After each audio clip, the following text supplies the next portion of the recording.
some ideas I've came up with around green pressure, which is something that I conceptualized in the previous article, and Indy approached me saying that, you know, we can write something that together, like using the idea of like gray spaces and so on. And during that process, Indy had the great idea to just reach out to people that are working in that space already, just to say, hi, you know, we're like doing this, and like we don't, you know, like want to butt in or anything. And out of that grew this, like we had a meeting, and it was a really pleasant process. It was like organically just like, hey, like this meeting basically went so well that we wanted to take it to the next step and like see like, hey, can we like work more, like can we do something else like beyond that? And we basically brainstormed and brought together like different ideas.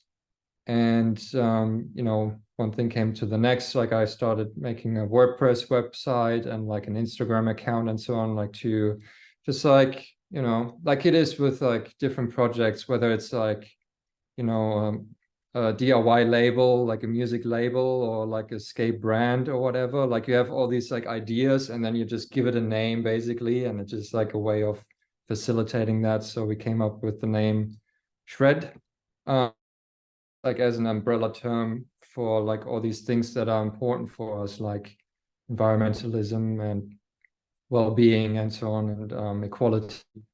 And yeah, the seminar that you're participating in right now also happened quite a, it's like the last thing, the most recent thing,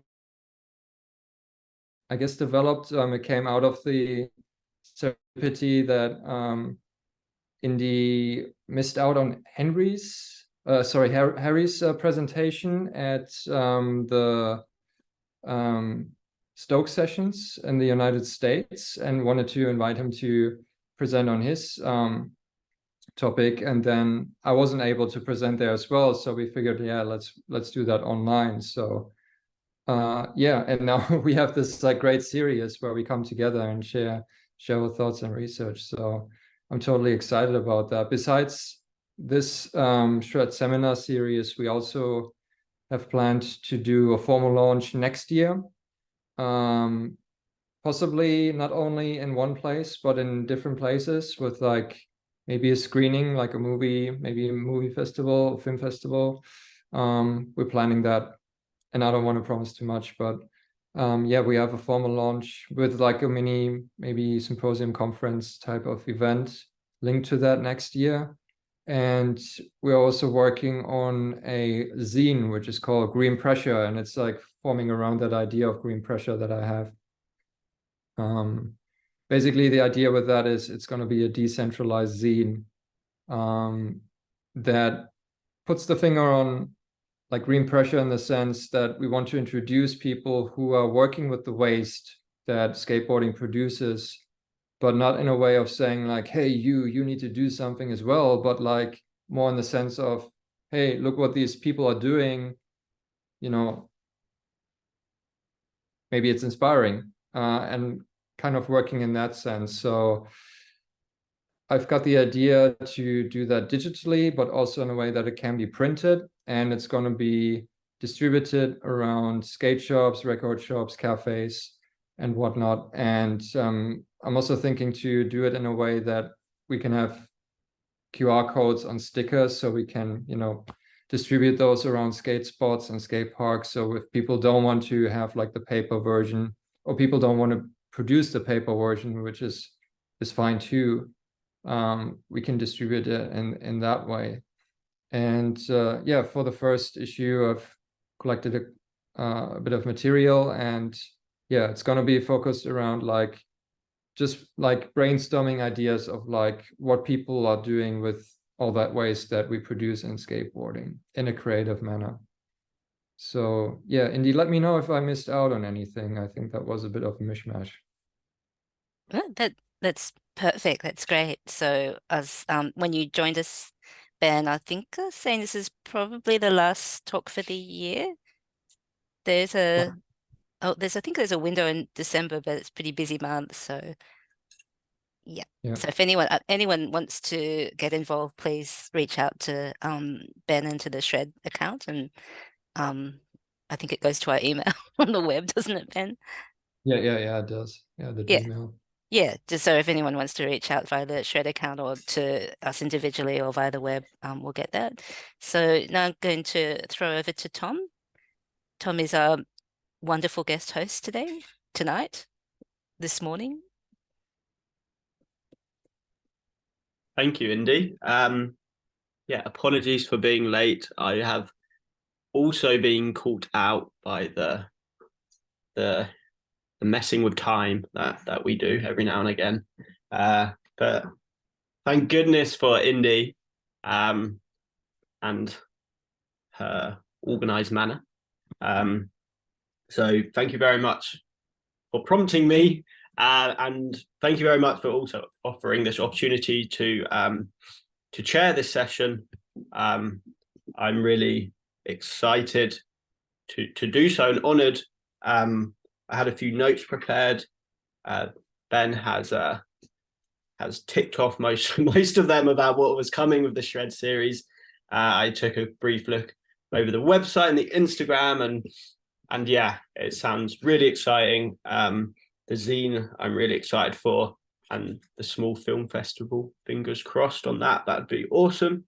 And yeah, I see that a Mr. Paul O'Connor is bringing in the new year with a session, so that's obviously one to look forward to. But today I am hosting for Roberto Enrique de la Selva, and as you can see on the screen, he will be sharing with us today Scavenging for Place, Tracing the Rise of La Gaviota DIY in Ensenada, Baja California. Again, really excited. I had the pleasure of hanging out with Roberto in San Diego at the Stoke sessions as well, and I can see that we also have a few other members of the Stoke session consortium here, and beyond being a lovely human being, Roberto has a very exciting CV of skate research unfolding. Taking a quick look, doing some online stalking, I found out that Roberto has done a BA in philosophy and an MA in teaching, which is a very exciting combination. He's currently undertaking a PhD in cultural studies, and no surprises guessing that his study is on skateboarding, looking at the spatial appropriation and history of skateboarding communities in Baja California in Mexico, in which he has situated himself as a practice-based researcher within the skate community in Ensenada. Besides being a lovely human being, Roberto has the best Instagram name I have ever seen in phenomenally. Oh my God, I mispronounced it. Phenomenally. And if you give him a follow on Instagram, you will see some amazing pictures of the skate scene. So I'm really excited to dive deeper into that. And today, Roberto will be presenting his research on the history of La Gaviota DIY and this kind of tension between the spatial appropriation of this space vis-a-vis the Mexican government's provision of what is being described as substandard skate parks, as well as the contingencies from the establishment to the stakeholders involved of its continuation. And this is of interest to people who are researching skateboarding, public space. I'm sure there was going to be some governance in there as well. So Roberto's presentation at Stoke Sessions was definitely one of my favorite, really stood out for me. His ability to intertwine this sort of phenomenological, as per his Instagram name, approach or lens to look at skateboarding, which can be quite off-putting, I can find, but the way he was able to put that lens onto his skate research and make it extremely digestible. Bodes well for today's session. Beyond that, I think that there's much needed. There's growing research in DIY skate parks in general, but I'd say in light of skate research as a whole, this tends to be quite USA focused. So it's going to be really exciting to hear about some DIY skate park research in Mexico. And obviously it brings up some really interesting comparisons to just across the border as well, in America being so close to the birthplace of skateboarding. And I think anyone who was at Stoke sessions as well with Andrea, who was able to do probably the other really standout presentation for me at Stoke sessions, also looking at skateboarding in a similar context. So there is a brief introduction. I will now hand over the proverbial microphone to Roberto. And after the presentation, I'm going to jump the queue and probably ask some questions, but before everyone else as the honored host. And then after that, I'll open the floor, stick your hand up in the chat, or put some questions into the chat, and we'll go from there. So enjoy, everybody. I'm very excited. So thank you very much, Tom, for those lovely words, that presentation. I am so excited and grateful to be able to share something about my research in Baja California and Ensenada, in Mexico, with all of you. I hope we can have a good time and talk about skateboarding. That is something that I hope we all enjoy and love.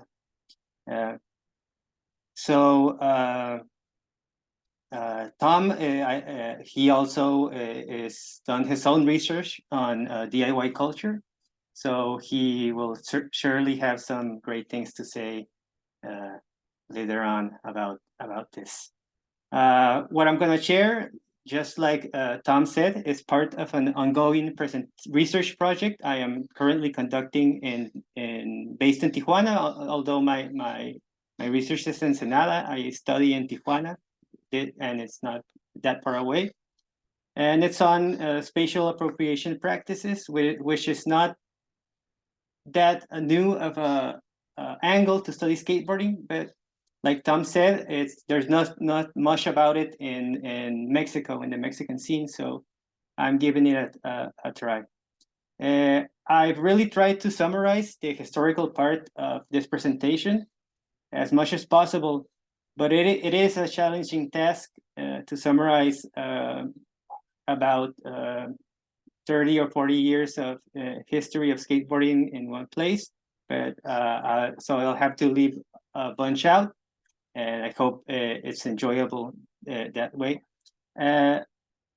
Please feel free to intervene if necessary. If something is not clear, or if something is lost in translation, feel free to correct me or ask me, so everything can go nice. So I want to speak a little about the title of this presentation. The DIY plaza I'm studying is called La Gaviota, and we see here an image of it. This photo was taken this year, so it's one of the most recent forms the Gaviota has taken place. It's a really changing place because although it does have some obstacles in concrete, most of them are movable. So the Gaviota can take many forms, which is nice for many styles of skateboarding. La Gaviota means seagull in Spanish.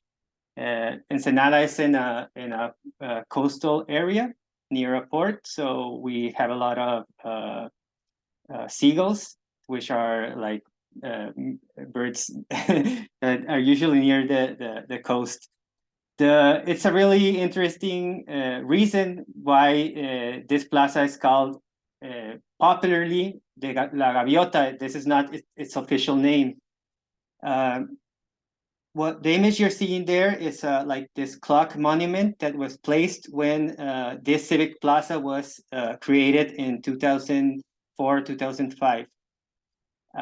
It used to have in the middle of that structure, like that arc, sculpture of a seagull. I have not been able to find a photograph of that sculpture, but it had such an impact on this place that it was nicknamed the Seagull or La Gaviota. It was infamous for being a really ugly sculpture of a seagull. So that shaped completely the name of it. And there's even some newspaper notes I found where they say that probably the reason why it was removed is because there was like this kind of social outburst of how Ensenada was being portrayed with this really ugly bird sculpture at the entrance of the city. So that's just like this curious point. The real name of this civic plaza is Plaza Cívica Nodo UABC CICESE. UABC CICESE are like both universities that are really near this civic plaza. We'll be dwelling into the characteristics and geography location of the plaza soon. But just to go along, the content of this presentation will be, first, I will try to present some of the theoretical aspects I am focused on, the theoretical lenses I am utilizing to understand this practice of space appropriation into a civic plaza or a public plaza into a DIY skate park. And it's also the way I'm trying to look at how I'm doing history. So I have like this theoretical framework that I'm utilizing, and I want to share some of those ideas, notions, or concepts that help me frame this research. The other part, I will be speaking about Ensenada's skateboard history, particularly focusing on skate parks, not skate spots or street skating, but more places that have been constructed specifically for skateboarding, being a private place where a private company made a skate park and you had to pay to enter. Public skate park made by government, or DIY skate parks made by skateboarding communities. And I will try to give some ideas of how this plaza in particular, the Gaviota DIY, came to be, why I think it still remains, and a little about how it is portrayed by other members of the community that are not skateboarders. Okay, so let's start. First, the theoretical lenses. Some of the theory I'm using to do this research. I'm really starting to get into ideas that come from cultural geography or human geography, and the concept of geographicity. I hope I'm saying it right. I wrote it in these two manners because I'm not sure how the English spelling functions, but it's one of those. And this is a concept that was developed by French thinker Eric Dardel. His theory has had a lot of impact in Brazil. So it's interesting to incorporate his studies into the Latin American context. So for Dardel, geographicity draws upon philosophical ideas from thinkers like Heidegger, like Jaspers, like Kierkegaard. So it's basically the existential relationship between human beings and the land they inhabit. geographicity is like a combination of geography, phenomenology, and existentialism. What this says, what geography says, is that the subject apprehension of the world, the sensory experience we partake on, is central. So for Dardel, geographicity represents the spatial experience, highlighting the sensory and perceptual aspects of our interacting with the world. Geographicity examines the dynamic bond between individuals and their physical environment. It goes beyond mere physicality to emphasize the coexistence of the material world on the subject's inner world. So it also is similar to historicity, historical moments. Just like historicity considers the temporal dimension, geographicity considers the spatial dimension as an integral part of human experience and existence. But geographicity also takes time into account. Another theoretical framework I'm utilizing a lot is the concept by Jean-Paul Sartre called the practical inert. He develops this idea principally in the la crítica a la razón dialéctica. I forgot the translation. So practical inert, this concept dives into the intricate relationship between the material world and human existence. It is all about how we interact with the physical environment, and it's far away from a one-way street. The practical inert includes objects and material structures that have been shaped and influenced by human actions and practices over time. According to Sartre, these objects aren't just lifeless parts of our surroundings. They have a certain inertia and influence over human behavior and decisions. They're not just in the background. They actively participate in our existence. So things like a civic plaza are not just a backdrop for human interaction or human being or human practice. It shapes human practice in a way. It influences it, and it limits it, and also gives possibilities. Objects and structures in our environment set expectations and responsibilities, placing individuals in a social context. But at the same time, they offer for individual agency and choice. They may suggest certain behaviors, but individuals have the freedom to accept or challenge these suggestions. So I think this is something skateboarders understand really well. The city is not made for skateboarding. We know that. Nonetheless, we skate it because we see in it other potentialities, other affordances. So Sartre is exploring this idea how a material structure made by past practice, past action, like a city, like a civic plaza, is going to shape the way we move in it, but also offers new opportunities for or possibilities for that interaction with space or city. Okay, finishing off with this part of the presentation, I'm gonna try to separate the concepts of space and place. In cultural geography, they're viewed as different things. Space is usually like the physical dimension and locations. It's similar to, it's an abstract representation. It's more in the views of geometry. And place is are spaces that have gone through that have been turned into places of meaning, or places that connect with certain emotions to certain social groups or individuals. Places have history, and places provide a sense of identity.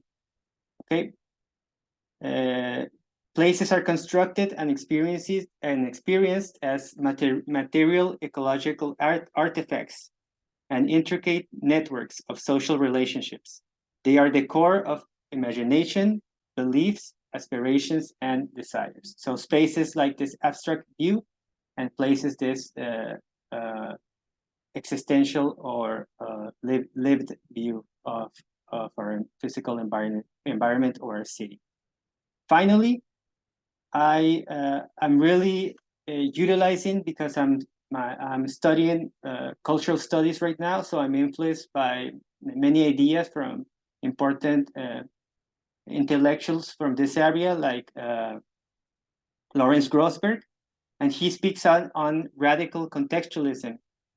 Radical contextualism is a theoretical perspective rooted in the realm of cultural studies. It underscores the importance of understanding cultural and social phenomena within the broader context of their relational nature.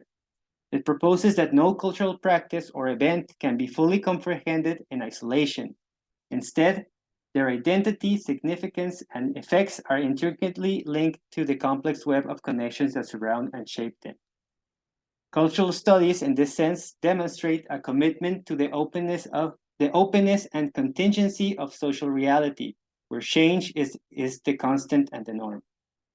This lens just suggests that to truly grasp the essence of any cultural phenomenon, one must consider the multifaceted context in which it operates.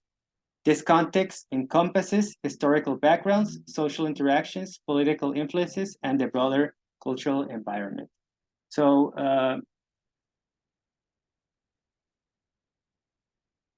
that would be it with this theoretical framework. I hope I was clear enough. It's difficult to translate academic writing for me from Spanish to English, but I hope the general or broad ideas were there. And I hope that these ideas are reflected on how I am going to present this historical story. So just to situate ourselves in space, not in place, in space, Ensenada, Baja California, Mexico is in the northeast side of Mexico. It's a peninsula, and it's the upper part of the peninsula. The lower part is called Baja California Sur, and it's just south of California in the United States. So Ensenada is about 200 kilometers south of the Tijuana-San Diego border, like an hour and a half drive from Ensenada to Tijuana, and it's principally a place that has a real connection to the sea. So Ensenada is a port. It's important as importing and import-export place, and it has notoriety in sports as being probably the birthplace of surf in Mexico. So we can see this connection that Tom was speaking about from California culture and Baja California culture. Surf was really important, and it spawned a really important identity that still is present in Ensenada.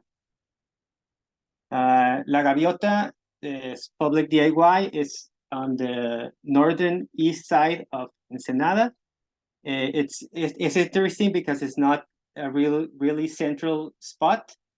The central part of the city is just barely 20 minutes away, but it still it has its characteristics that made it really important and appropriate to turn into a DIY spot. Okay, so here's another image of where La Gaviota is ubicated, and here we come closer. So La Gaviota is this central plaza. Let me see if I can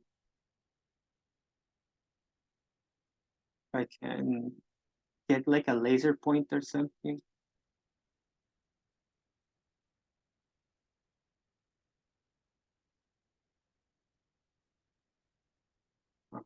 Okay, well,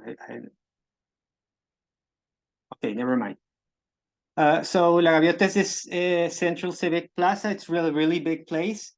The skateboard part is just like this middle area where the arrow is there, where the point is. And it also functions like a welcoming monument for visitors to come to Ensenada. So when you come to Ensenada, you have to pass, if you're going to the city's central district, or where all the tourism is, you in car you have to pass for La Gaviota. So there's like this big wall that says "Bienvenidos Ensenada," meaning "Welcome to Ensenada." And it was situated in between a bunch of universities. We have Autonomous University of Baja California in the bottom, and on the top we have an extension of La UNAM, which is like one of the most important universities in Mexico. It has an extension in Ensenada because it studies astronomy. And CICESE, which is a public research institute that studies things about the sea and other hard sciences, biology, geology, etc. So it's like a strange place to be.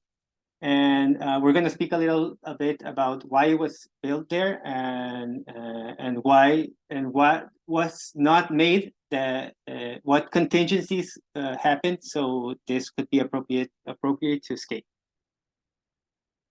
Here's a little closer look of La Gaviota. Like I said, this central part is where La Gaviota skate part is being developed, but there's also some expansion to the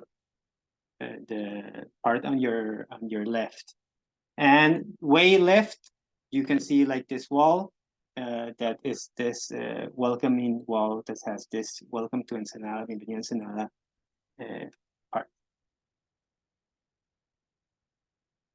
Okay, so Ensenada's skateboarding, what I've been able to learn is that it started around late 70s, around 1977. We have the first evidence of skateboarding in Ensenada.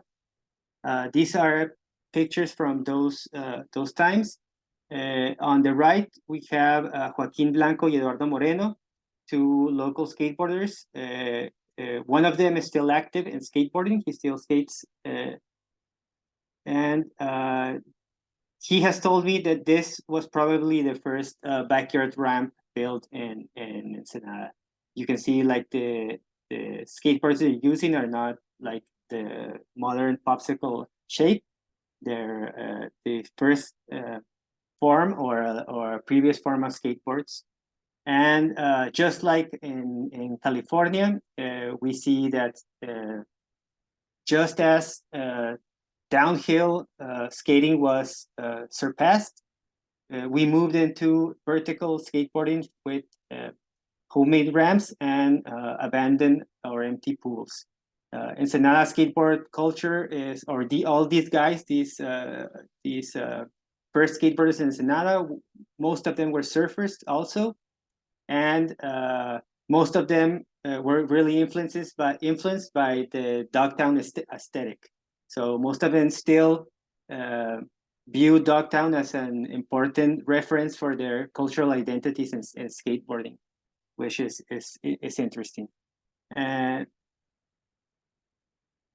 here are some more pictures around those times, 70s, late 70s, early 80s. We see more backyard ramps. We see skating in empty pools, and this is how skateboarding was. This is where skateboarding was taking place.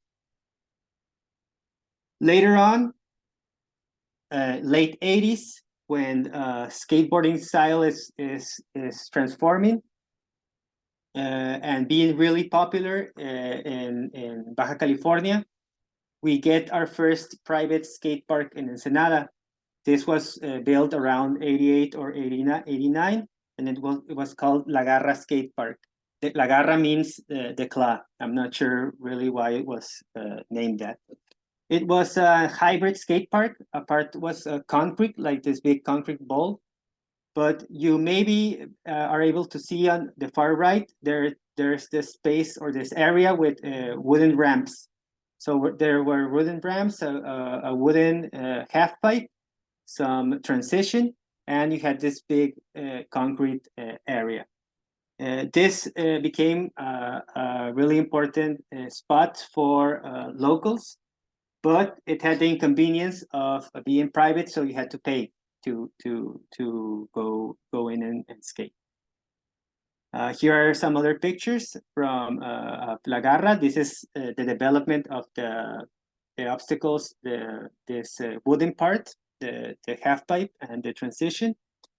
And here is a note I could find from old Mexican skate magazine called Reskate, where it does this. It does a piece on Ensenada skateboarding and La Garra. And the picture in the photo we see in the upper part of this page is Matt Hensley, who visited La Garra in early 90s. There was a skate contest that was held, and he was one of the American pros who came down to skate with the local community. So La Garra was destroyed by its owners early mid-90s, but it was still, and it wasn't demolished completely. A lot of the concrete area was still there. So people just keep skating it. And over the years, it became really popular again with a new generation of skateboarders growing up in the 90s, early 2000s. And work was starting to be done on La Garra. So it was reconstructed in a DIY fashion or manner. We can see here like the ruins of La Garra skate park. And we can see that it's all patched up with concrete. So a lot of things were being done on it. This rail, I remember when this rail was when they took the rail there, and it was really hard to skate it. And we had a lot of different obstacles that were being introduced in this area. So it was really a great spot, and it, as you can see, it had a really long lifetime from 88, 89 until 2006. Here are some more photos of La Garra in this 90s, late 90s, early 2000 period. People working on some non-concrete spots and some skate photos and stuff. So it was really nice. We liked it a lot. Sadly, La Garra was then seen as the space where La Garra was seen as a place where someone could develop housing. So the owner of the terrain came along and said, "I'm going to use this. So I'm really sorry, but we have to make money, and you're not helping us with that." So La Garra was in 2006 destroyed. It was a really sad event, and it really shaped a lot of the context that will later influence why La Gaviota exists. One of the things that formed out of this destruction was the creation of an association called Skate Ends.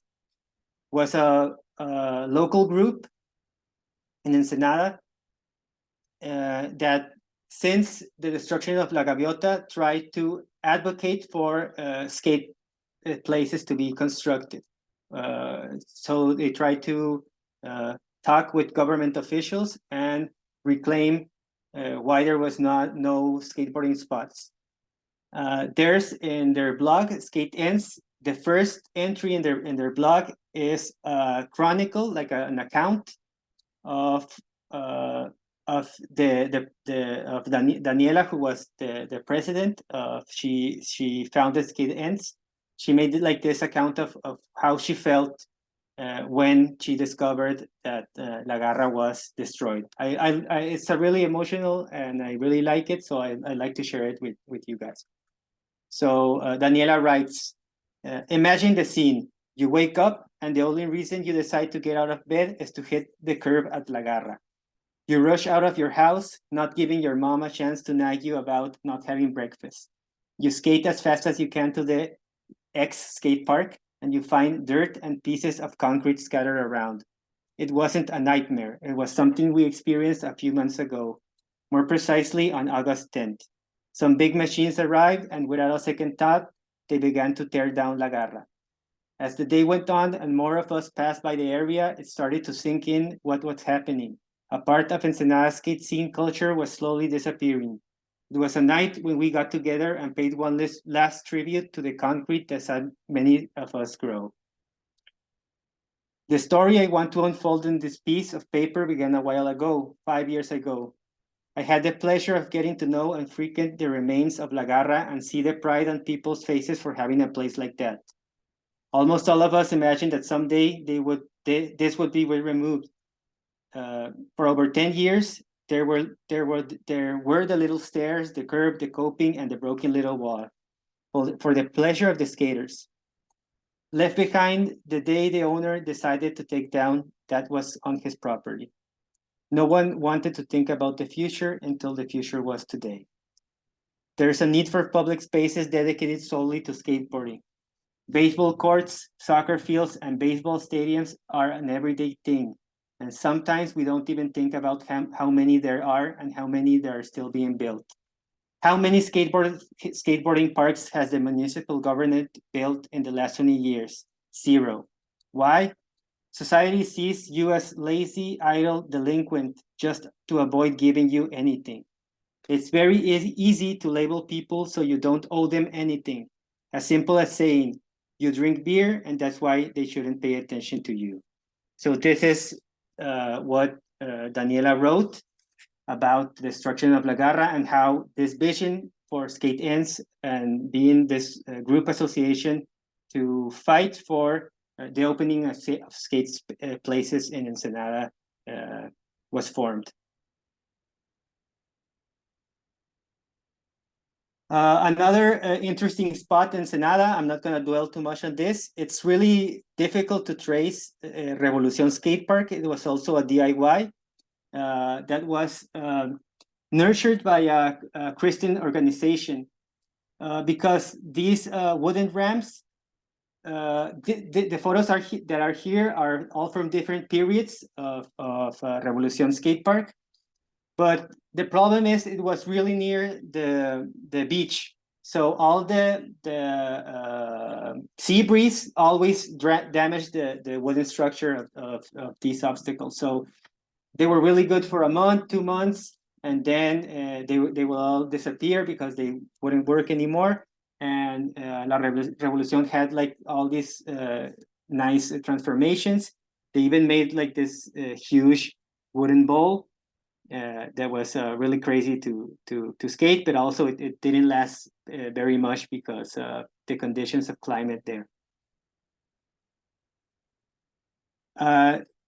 This is another interesting DIY spot that was then officially proclaimed by local government to be a skate park.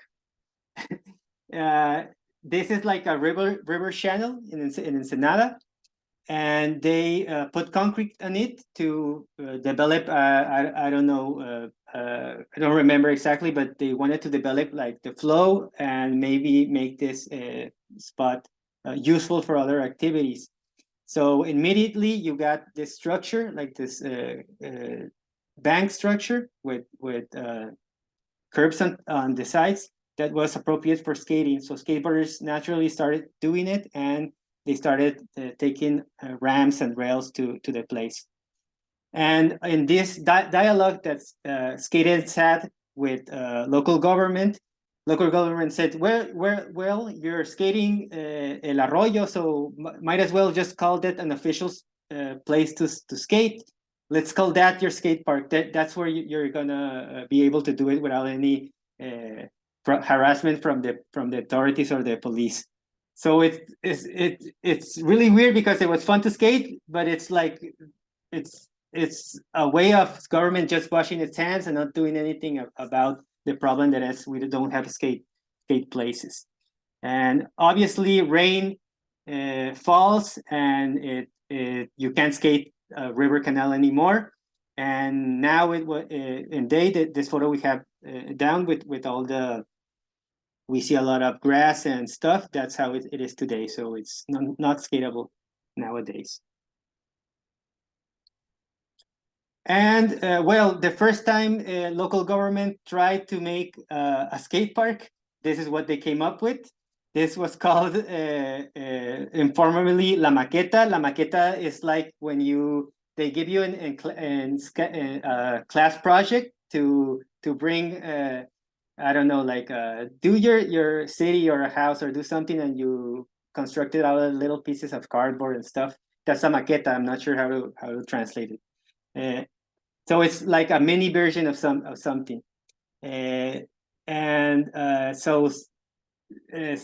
they said, okay, let's put some money in skateboarding, and without local supervision, without skateboarders trying to get in and tell local government how to construct a skate park, this is their best idea. So this is one of those skate parks Tom was talking about, that they're just not made for skateboarding. They're just a place to justify, okay, we're really investing in you guys. This is funny because it was even featured on a Thrasher magazine as a certified piece of suck. Thrasher made this this piece on the worst skate parks in the world, and Ensenada had its place in it. So there it is, La Maqueta in Thrasher magazine. I couldn't find the physical, the digital version of the physical Thrasher issue, but here is like this online version that is still on the Thrasher website. Okay, so all of this led to scavenging for places to skate. And in 2005, like I said, this civic plaza was constructed, and it just had the conditions to skate. It is a concrete surface that is really, really nice. And this like little ledge spot was just enough for skaters to see it as proper to skate it. This is in 2009 when local government was trying to re-clean it, but there's still not much skate activity. There's like this little ledge that you can see is waxed. So skating was going on there, but there wasn't really intervene by the skate community yet.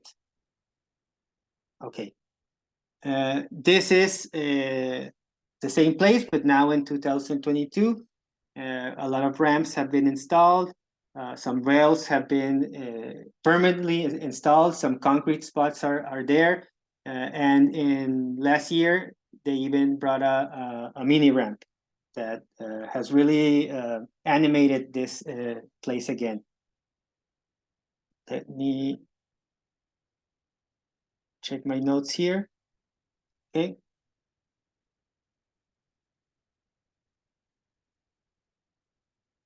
So La Gaviota has a number of transformations. Even though it's a weird place because local government still does stuff on it. Those Mexican flags are not put there by the skate community. They are put there by local authorities that are still trying to keep this place as like this public civic environment. So they try and go there and do some work on the plaza, but skateboarders are really the ones who are keeping it clean and tight and painting it and doing a lot of stuff to maintain this plaza nice. Here are some photos of when the mini ramp was introduced, and some photos of how it has been shifting over the years. Okay, so La Gaviota, you can say it was made into a DIY skate spot or skate park, skate place. around 2011, and it's still there. So it has its fair share of time. And one of the questions that intrigues me is why this skate spot has managed to survive and whether it could continue to do so. I think a combination of contingencies has provided favorable conditions for skateboarding in this space. Firstly, the project for this construction, for this plaza, built in 2005, remained incomplete. This space was intended to serve as a meeting point and connection linking the universities on the other side of the surrounding roads. So they were supposed to be like this walking bridges that connected the universities that are on the north part and on the south part of La Gaviota. But local government never did those. So these pedestrian bridges were never built, leaving the plaza isolated, which is important. One of the main concerns often raised about skateboarding is the noise it generates, which is not a problem here. Residential areas are not close enough, and in any case, the noise from vehicular traffic is louder than whatever skateboarders can produce. These roads are like semi-highway roads in Ensenada, so there are heavy traffic roads. That makes it also really difficult to access so for vehicles, but also for pedestrians. Spaces like this one are often in risk of being taken over by the private sector, but it seems unlikely that it could be utilized for housing or commercial purposes, as the parking area is small with hazardous access. And more importantly, there are known foundation issues that have been caused settlings in some areas. So building something is not really a good idea here. There have been some studies on the foundations, the ground of this place, and if you build something too heavy, it will sink. So that is good for us, for skateboarders, because it means that you can't build houses or build a store there or something, because it couldn't take the weight of it. If you visit the plaza, you'll see there's like a monument there, and it's sinking. It's literally sinking. So that makes it a place of no interest for commercial purposes. Which again, it's a great thing for skateboarders. Okay, we're almost finished here. Another thing I like to share with you is like this official narrative that has been developing about La Plaza. This guy right here, he's the current municipal mayor of Ensenada, and some of his campaign has been he has focused really much on the beautification of the city, including its main avenues and public spaces. It's one of his primary objectives. The civic plaza, where the DIY culture thrives, is a part of the city's welcoming facade, as I've told you, which once featured fountains, lights, and various aesthetic elements, but gradually fell into disuse since its construction. During the pandemic, it was announced that there will be investing in revitalizing this welcoming facade and repaving the surrounding roads.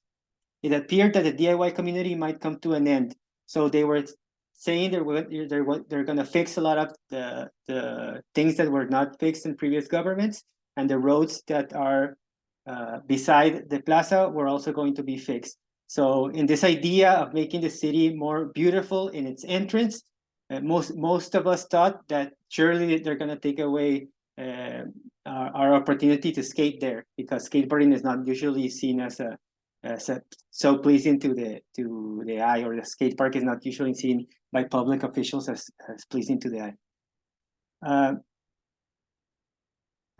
The removal of the DIY elements was not deemed necessary to transform this space into something beautiful. Again, some contingency happened that benefited us skateboarders.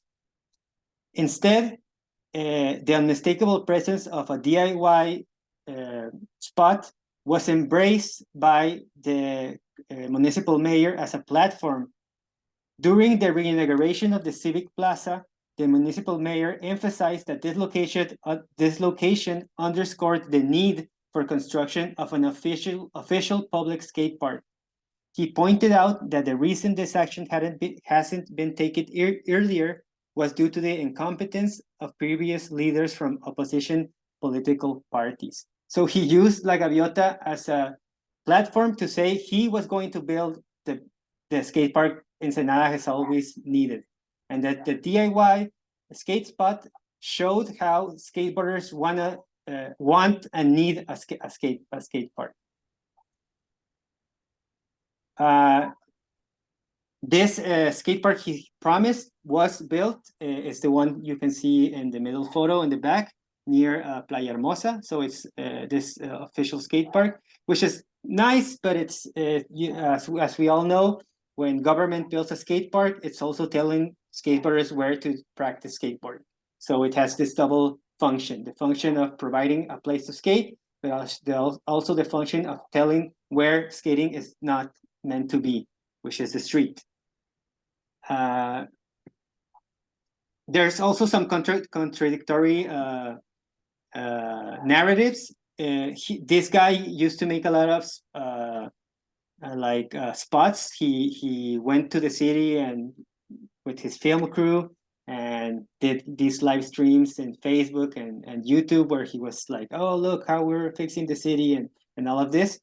And when he went to the Gaviota to say how he was fixing this place, a local official, this is the photo that's up on the top left, was telling him how skateboarders had been damaging the basis of where the flag posts are. And he immediately says, oh, what we need here is like this security guard.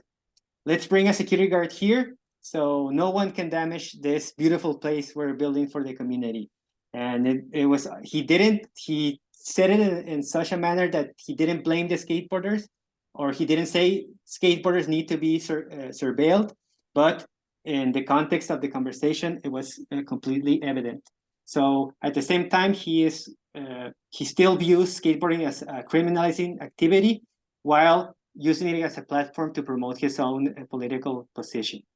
In another spot, when the Playa Hermosa skate park was inaugurated, he was telling how he was bringing the Olympics, potential Olympic candidates by building this skate park. So he was like, oh, skateboarding used to be this viewed wrongly from society, but now it's an Olympic sport, so we need skate parks because this is gonna keep young people focused and they'll have this big dream to go to the Olympics by skateboarding.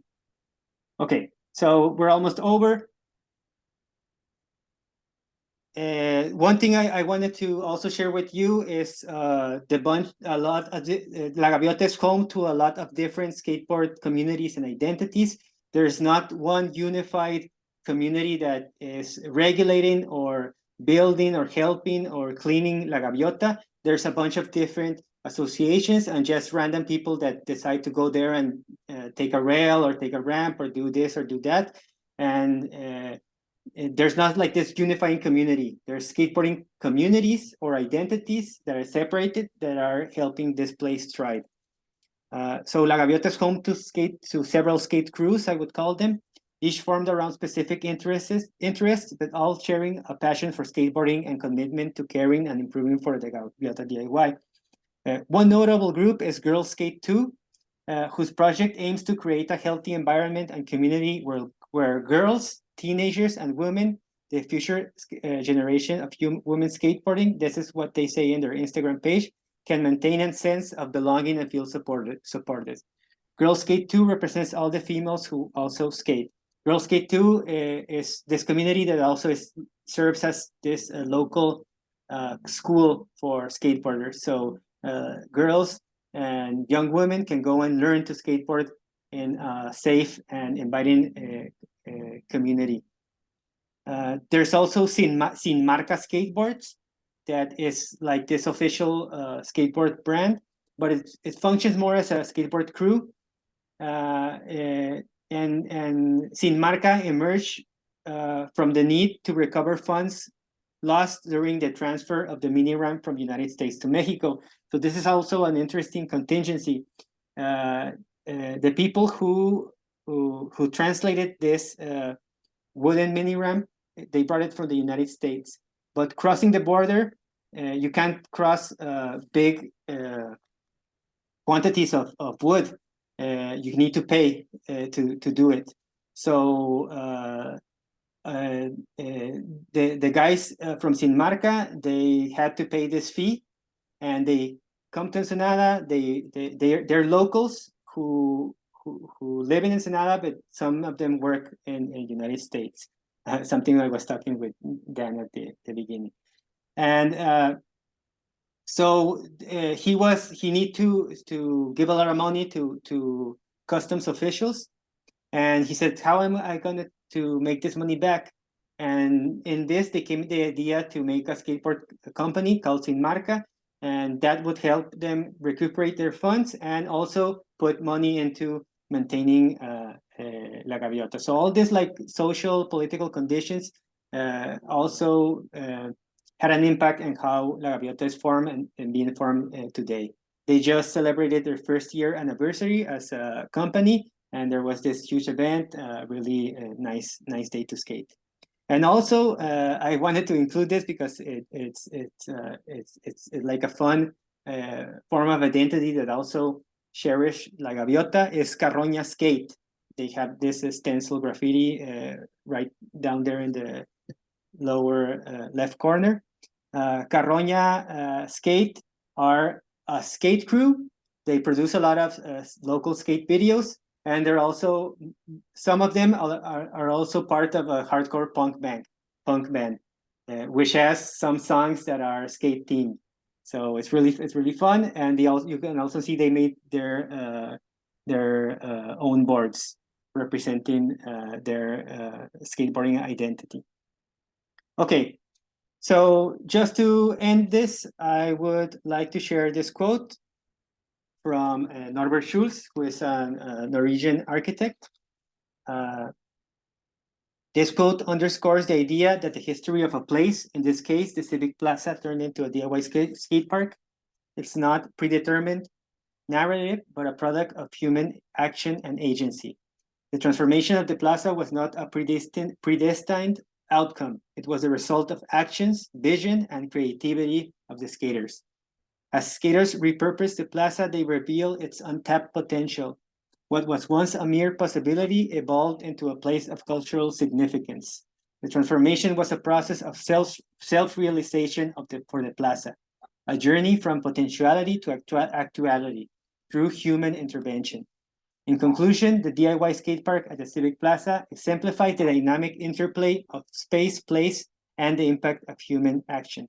It is a testament to the transformative power of community engagement and the ability of individuals to shape their identity and significance of a place. This case study reminds us that places are not static, but are in constant evolution. And it encourages us to embrace the role of human agency in making and remaking our urban environments. So that's it. I hope. Sorry for if I was not able to be so clear. I'm still struggling with translation, and I hope you enjoyed that. And I'm open for any comments, questions. Thank you. Awesome. That was awesome. As expected, articulated extremely well, and yeah, super engaging. I love the certified piece of suck. Just a real, could not be the most fresher combination of words I could ever hear. And also really stood out to me was just this idea of like the space and place, the really clear distinction between that, and how a lot of the names of the places or the spaces that you were engaging with were very literal, in that they were sometimes generally just describing the space, but in doing that, you kind of added this kind of place value to them. I found that really, really interesting, with the seagull to the idea about the civic plaza, and it like truly became a civic plaza once the sort of skateboard community moved in. It was awesome. And I remember, and like the kind of equilibrium that DIY spaces exist in, of often becoming their own worst enemies when they are too efficient at what they do, was super interesting. And yeah, I mean, the only kind of question I had is in relation to the future. What do you think the future is going to be of the space?